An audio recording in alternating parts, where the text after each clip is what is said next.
প্ৰিয় শ্ৰোতাবৃন্দ, ধাৰাবাহিক উপন্যাস পাঠ অনুষ্ঠানত আজি আপোনালোকলৈ আগবঢ়াইছোঁ সৈয়দ আব্দুল মালিকৰ দ্বাৰা ৰচিত উপন্যাস অঘৰী আত্মাৰ কাহিনী তৃতীয় খণ্ড।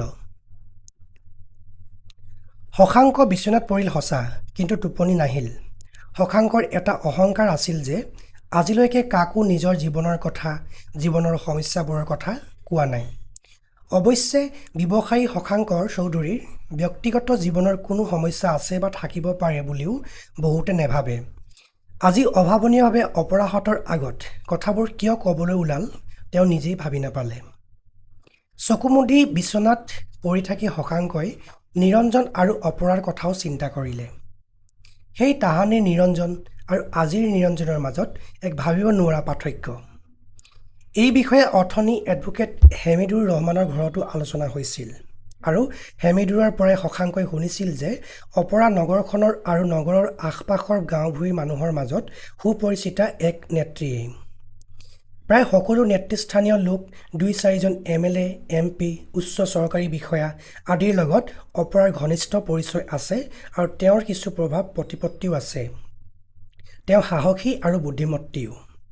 ৰাইজৰ, বিশেষকৈ মহিলাসকলৰ কাৰণে তেওঁ যথেষ্ট কাম নকৰাকৈও থকা নাই। হয়তো নিঃসন্তান হোৱাৰ কাৰণেই তেওঁ এনেদৰে ৰাইজৰ কামত আত্মনিয়োগ কৰাত এটা আনন্দ লাভ কৰিছে আৰু সেইকাৰণেই ঘৰৰ ভিতৰতকৈ ঘৰৰ বাহিৰত নিজকে ব্যস্ত ৰাখি তেওঁ ভাল পায়। কিন্তু নিৰঞ্জনৰ হ'ল কি? বিষণ্ণ, বিমৰ্ষ, নিৰ্বিকাৰ আৰু হতাশ, শশাংকই ভাবিলে।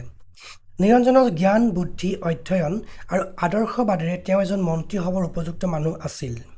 তেওঁতকৈ অতি কম বিদ্যাবুদ্ধিৰ মানুহ মন্ত্ৰী হৈছে।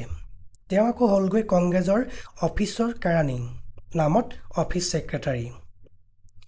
এজন ভূতপূৰ্ব মন্ত্ৰী আৰু এজন সক্ৰিয় ৰাজনীতিবিদৰ পুত্ৰ হ'লেও শশাংকৰ ৰাজনীতিৰ প্ৰতি কোনো বিশেষ আকৰ্ষণ বা শ্ৰদ্ধা নাই। স্বাধীনতা লাভৰ পিছত ভাৰতৰ কোনো ৰাজনৈতিক দলৰে স্থিৰ আৰু দৃঢ় আদৰ্শ নোহোৱা হৈছে, এয়াই শশাংকৰ ধাৰণা। গতিকে নিৰঞ্জন কংগ্ৰেছী হোৱাৰ কাৰণে শশাংকৰ বিশেষ আপত্তি নাই। তেওঁৰ কথা হ'ল, নিৰঞ্জনৰ নিচিনা মানুহ অফিচৰ কেৰাণী হ'বলৈ গ'ল কিয়? হ'ব লাগিছিল MLA বা মন্ত্ৰী। শশাংকৰ দেউতাক বুদ্ধিমান মানুহ, কিন্তু ভাল মানুহ নহয়।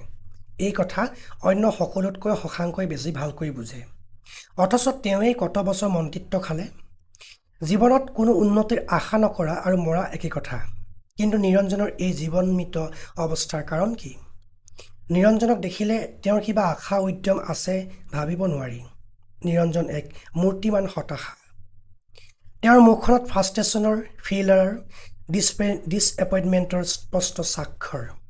এইবাবেই আজি শশাংকৰ মুখৰ পৰা নিজৰ বিষয়ে ইমানবোৰ কথা ওলাল নেকি? মোৰ বুকুৰ ভিতৰতো মই গম নোপোৱাকৈ ক'ৰবাৰ এটা আদবয়সতে বুঢ়া হোৱা ডিছএপইণ্টেড আৰু ফ্ৰাষ্ট্ৰেটেড মানুহ শুই আছে নেকি? সি সেই নিৰঞ্জনতকৈও বেছি দুখী নেকি? মোৰতো কোনো অভাৱ নাই, তেন্তে দুখ কিহৰ? মই স্বাধীন, মই মুক্ত। মোৰ জীৱনটোক মই নিজ মনে মোৰ নিজৰ মতে গঢ়ি লৈছোঁ। কোনো দুখ বা আক্ষেপ কৰিবলগীয়া নাই। কিন্তু নিৰঞ্জনৰ বেজেৰুৱা চকুহালত মোৰ মনৰ মাজৰ আন এটা মানুহৰ চকুৰ প্ৰতিচ্ছায়া মই দেখিবলৈ পালোঁ। কিয়? নিৰঞ্জনৰ অন্যমনস্কতা, উদাসীনতা, নিৰ্লিপ্ততা, তাৰ লগত মোৰ সম্পৰ্ক কি? অসংলগ্ন চিন্তাবোৰ শশাংকৰ মনত উদয় হ'বলৈ ধৰিলে। আমি কোনোদিনে নিজকে বুজিব নোৱাৰিলোহেঁতেন নেকি? স্মৃতিৰ বেদনা আৰু আশাৰ উৎকণ্ঠাৰ নিৰ্ভুল নামকৰণ কৰা হ'ল জানো? সেয়া কাৰ কবিতা আছিল? তাহানি স্কুলত পঢ়া সৰল কবিতা। Oft in a stilly night, iris slumbers, chain has bound me. Fond memory bring the light of other days around me. মাষ্টৰে অৰ্থ বুজাই দিছিল, বুজিছিলোঁ অৰ্থ, কিন্তু তাৎপৰ্য একো বুজা নাছিলোঁ। কিহৰ ফণ্ড মেমৰি? কিহৰ লাইট অফ দ্য আদাৰ ডেইজ? সেইবোৰ অন্য দিনৰ পোহৰ। পোহৰটো নাছিল, সেইবোৰ অন্য দিন এক দুৰ্বোধ্য ধুঁৱলি কুঁৱলীৰে আচ্ছন্ন। তাত যেন মিহলি হৈ আছে ৰাতিৰ ক্ষীণ জোনাকত পৰি থকা এক অৰণ্য পথৰ ৰহস্য আৰু বিস্ময়। বৰ আপোন আপোন, অথচ যেন তেনেই অচিনাকি আচহুৱা। এনেদৰে ভাৱপ্ৰৱণ হৈ পৰা বুলি অনুভৱ কৰি শশাংকৰ নিজৰে আচৰিত যেন লাগিল। দেহে মনে শশাংক এজন বলিষ্ঠ মানুহ, ষ্ট্ৰং মেন বুলিয়েই জানে সকলোৱে। আত্মশক্তি প্ৰতিষ্ঠাৰ মাজেদি নিজক উপলব্ধি কৰাৰ সচেতন প্ৰচেষ্টা কৰি আহিছে শশাংকই। হয়তো সেই মনোবৃত্তি তেওঁ তেওঁৰ দেউতাক মহম্মদ চৌধুৰীৰ পৰাই লাভ কৰিছিল। নিজে অকলশৰে ঘণ্টাত ৮০-৯০ কিলোমিটাৰ বেগত হেজাৰ হেজাৰ মাইল গাড়ী চলায়ো অকণো নেভাগৰা শশাংক চৌধুৰীৰ মনৰ মাজত থিয় দি ৰ'বলৈও শক্তি নোহোৱা এটা যেন তেনেই নিশকতীয়া মানুহ সোমাই আছিল। কথাবোৰ চিন্তা কৰি শশাংকৰ টোপনি নহা হ'ল। এইদৰে নিজৰ ভিতৰখনলৈ চোৱাৰ আজৰি তেওঁ অতি কমেই হৈছে। তেওঁ নিজকে ক'লে, এয়া দুৰ্বলতা নহয়, নিজৰ সকলো কথা অন্য কাৰোবাক কৈ দিব পৰাটোতো মনৰ বলৰ পৰিচয় আছে। এয়া ভয় সংকোচৰ কথা নহয়, প্ৰত্যয়ৰ কথা। অপৰাজিতা খাউণ্ডে যদি মোৰ সকলো কথা জানিবলৈ বিচাৰে, মই ক'বলৈ কাপন্য কৰিম কিয়? নিজৰ কথা কৈ ময়ো কাৰো সমবেদনা নিবিচাৰোঁ। তোমাৰ কাষত মোৰ হিয়াৰ গোপন ইতিহাস যদি এৰি দিওঁ, সিও জানো মোৰ দুৰ্বলতা হ'ব? কিন্তু অপৰাজিতাৰ নিচিনা এজনী মানুহে মোৰ লগত ৰাজনীতিৰ কথা নাপাতি ব্যক্তিগত জীৱনৰ কথা উলিয়ালে কিয়?